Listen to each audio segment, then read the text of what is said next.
Prochainement, nous verrons les langues de chat, les choux chantilly, les cygnes et les chouquettes.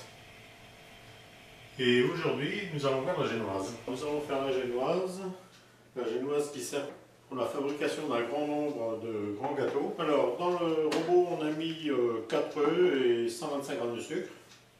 Et on peut le mettre en route à fond.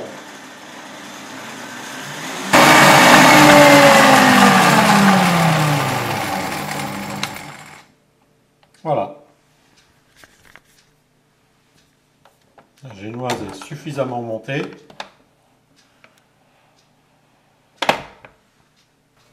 On va pouvoir faire le mélange avec la farine. Alors mélanger délicatement.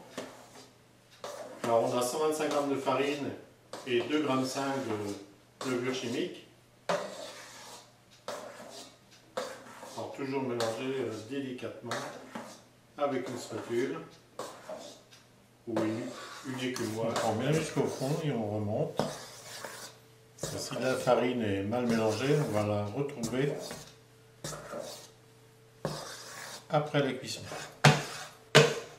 Alors j'ai beurré mes cercles au préalable.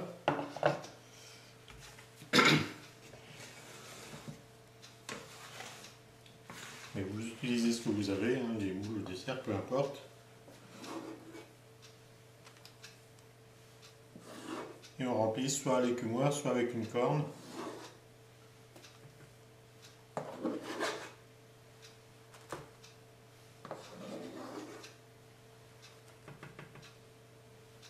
Alors on a choisi les tailles de cercles qui correspondent au gâteau qu'on fera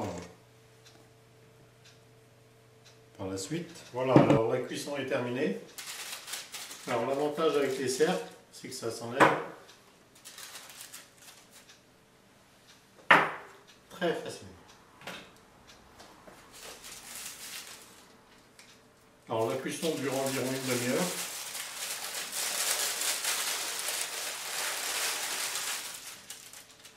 On décolle du papier et on pose sur une grille. Alors pour la génoise de chocolat, la même chose, 4 œufs, 125 g de sucre.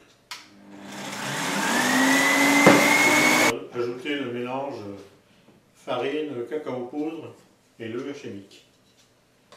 Alors on a mis 125 g de farine, entre 12 et 15 g de cacao poudre et 2,5 g de levure chimique. Alors on peut diminuer le poids de farine suivant ce que l'on a mis en cacao poudre. Alors toujours très délicatement.